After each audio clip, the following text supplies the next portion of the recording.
अगर किसी ने कह दिया साहब मर जाएगा या मार देगा मगर भेजेगा नहीं, शादियों में गैरत कहाँ चली जाती है। और लड़के के साथ जितने भी लड़के होते हैं आप जानते हैं वो किस कैटेगरी के होते हैं, छठे हुए लफंगे होते हैं, छठे हुए लफंगे। मोल्डिंग बालों में इधर निकली हुई, कट इधर निकला हुआ, उधर निकला हुआ, और जुलूस निकलेगा तो सबसे आगे नारा लगा रहा हो सरकार का दामन नहीं छोड़ूंगा। और नाई की दुकान पे भी जाके कह दिया भैया जितने ज्यादा कट निकल सकते हैं निकलवा दे। कोई हिंदुस्तान का लक्ष्य बनवाए पड़ा खोपड़ी पे, कोई दाढ़ी पे इधर से उधर को कट, ना जाने कैसे कैसे कट। और अब तो हजरत जवान तो जवान, बूढ़े बूढ़े बालों में न जाने कौन सी स्टेट करा कर।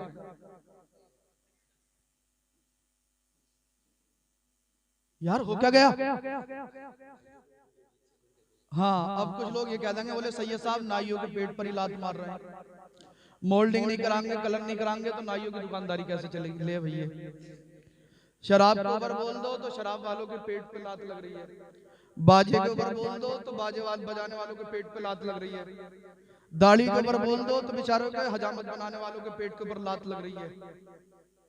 अच्छा झूठ के ऊपर बोलो तो झूठे नाराज, चुगली के ऊपर बोलो तो चुगली करने वाले नाराज, शराब के ऊपर तकरीर कर दो तो शराब पीने वाले नाराज, दाढ़ी के ऊपर तकरीर कर दो तो जो लोग दाढ़ी नहीं रखाते और हमेशा चिकने चपट बनने के चक्कर में है वो लोग नाराज,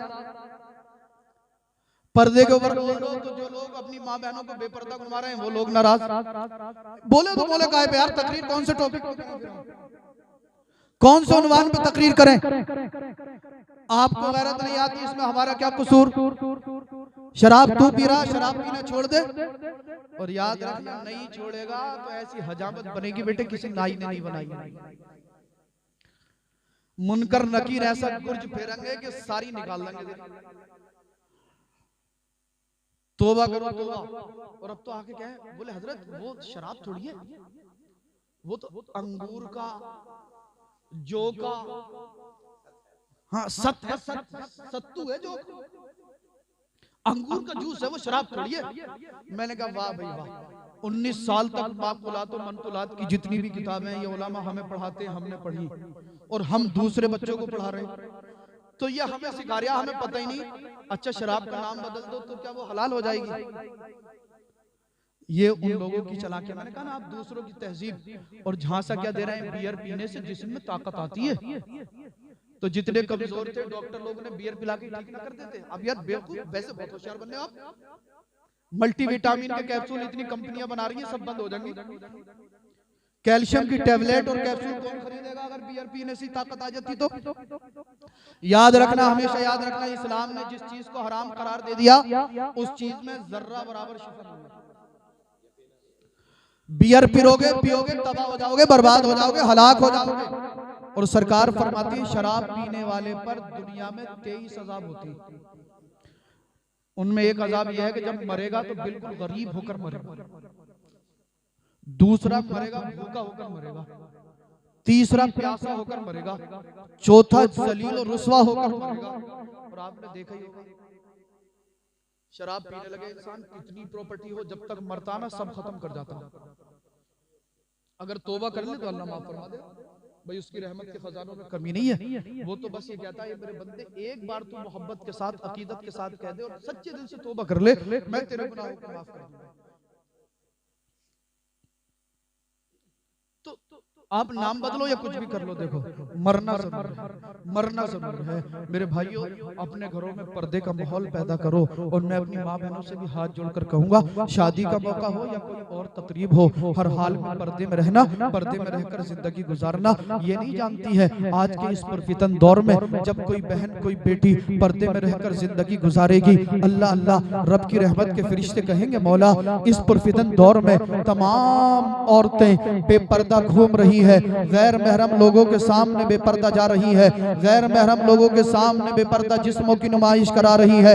मौला इसी पुरफितन दौर में फला की बेटी है, फला की बहन है, फला की बीवी है, फला की माँ है, पर्दे में बैठकर कभी कुरान पढ़ती है, कभी दुरूद पढ़ती है, कभी रुकू कयाम सुजूद करती है। मौला तेरी तस्बीह और तहलील तेरी हम्दो सना करती है। रब फरमाएगा ए फरिश्तों मैं अपनी इस बंदी से राजी हूँ, तुम कयामत के दिन के लिए गवाह हो जाओ, मैंने अपनी इस बंदी के पर्दे के सदके में इसके बाप, इसके भाई, इसके बेटे, इसके शौहर के गुनाहों को माफ फरमा दिया है। ए मेरी बहनों, अगर आप पर्दे में रहोगी तो इंशाअल्लाह बच्चे भी गैरतमंद पैदा होंगे। आप पर्दे में रहोगी, बहुत सारे फितने जो होने वाले हैं वहीं पर दब जाएंगे। आप पर्दे में रहोगी, घरों के अंदर रहमतें और बरकतें भी होंगी। आप पर्दे में रहोगी, अल्लाह आपके पर्दे के सदके आपके घर वालों के गुनाहों को भी माफ। नसीहत हासिल करो।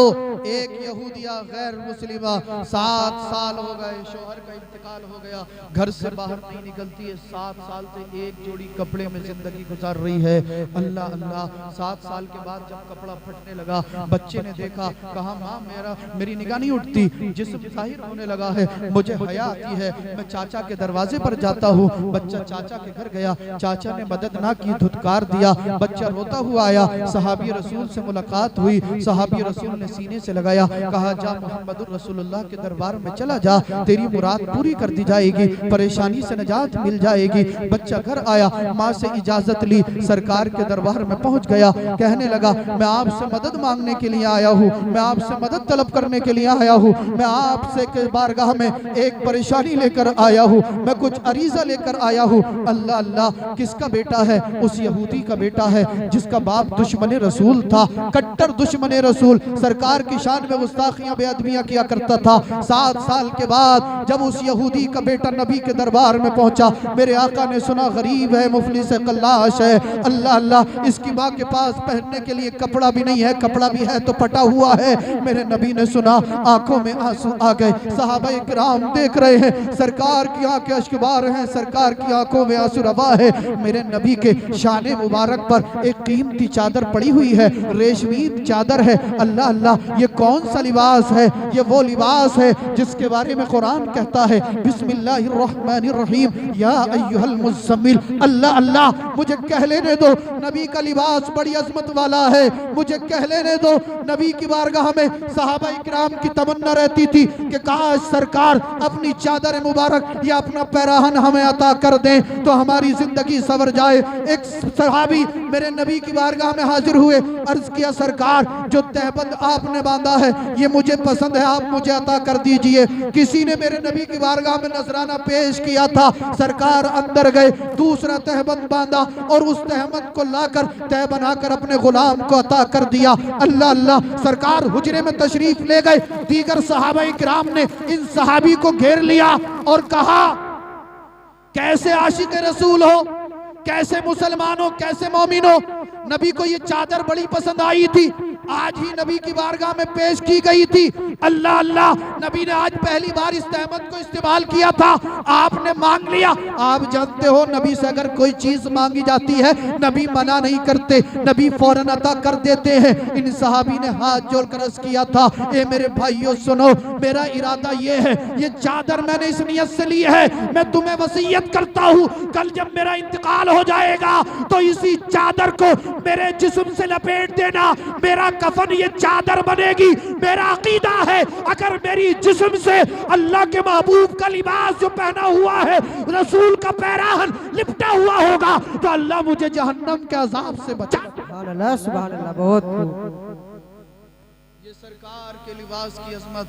अल्लाह अल्लाह, मेरे नबी के शान मुबारक पर एक अजीम चादर मुबारक पड़ी हुई है, एक रेशमी कीमती चादर पड़ी हुई है, मुझे कह लेने दो। अल्लाह अल्लाह, सिद्दीक़ अकबर की तमन्ना रहती सरकार मुझे अपना लिबास अता कर दे, फारूक आज़म, उस्मान गनी ज़ुन्नूरैन, मौला अली मुश्किल कुशा, दीगर सहाबा इकराम की आरज़ू, सरकार हमें पैराहन अता कर दें तो हमारा मुकद्दर सवर जाए, सरकार हमें पैराहन अता कर दे तो हम उसे अपना कफन बना लें, अपने साथ कब्र मुबारक में ले जाए। अल्लाह अल्लाह, मेरे नबी ने जब सुना इसकी वालदा के पास पहनने के लिए कपड़ा नहीं है, सरकार ने उस चादर मुबारक को उतारा और उतारने के बाद उस बच्चे को दे दिया। सहाबा किराम हैरान है, बच्चा बड़ी अजमत वाला है, बच्चा बड़ी किस्मत वाला है। सरकार ने अपनी चादर मुबारक बच्चे को अता कर दी। बच्चे ने जब उस चादर को लिया तो कभी सरकार के चेहरे मुबारक को देखता, कभी उस चादर को देखता। अल्लाह अल्लाह, क्या सोच रहा होगा? मैं तो आलम तसव्वुर में यही कहूंगा, बच्चा सोच रहा होगा मेरे चाचा ने कपड़ा ना दिया, मेरे खानदान वालों ने कपड़ा ना दिया, मेरे रिश्तेदारों ने कपड़ा ना दिया, मोहल्ले पड़ोस वालों ने कपड़ा ना दिया। अल्लाह अल्लाह, हम जिनकी मुखालफत करते थे, हम जिन्हें गालियां देते थे, नऊजुबिल्लाहि मिन ज़ालिक, आज उनके दरबार में आया हूँ। मेरी परेशानी सुनने के बाद आंखें भी नम हो गई, आंखों से अश्क रवा हो गए और अपनी कीमती चादर को मुझे अता कर दिया। बच्चे ने चादर ली, आंखों में आंसू है। घर पहुंचा, माँ ने देखा बच्चा एक रेशमी कीमती चादर लेकर आ रहा है। बच्चे ने कहा बेटा किसने दी है? कहा मुसलमानों के नबी ने अता की है, पैगंबर आजम ने अता की है। अल्लाह अल्लाह, उस यहूदिया औरत की आंखों में भी आंसू आ गए। बच्चे ने चादर को खोला, अपनी माँ के जिस्म से उस चादर को लपेटा। जैसे ही ये चादर उस खातून के जिस्म मुबारक से टच हुई, अल्लाह ने उसके दिल की दुनिया को बदल दिया। वो औरत बोल पड़ी बेटा नबी की बारगाह से सिर्फ चादर लेकर आया है, सिर्फ लिबास लेकर आया है। ए बेटा चल उस नबी की बारगाह से ईमान की दौलत लेकर क्यों नहीं आया? चल दोनों चलते हैं, कलमा पढ़ लेते हैं, ला इलाहा इल्लल्लाह मुहम्मदुर रसूल।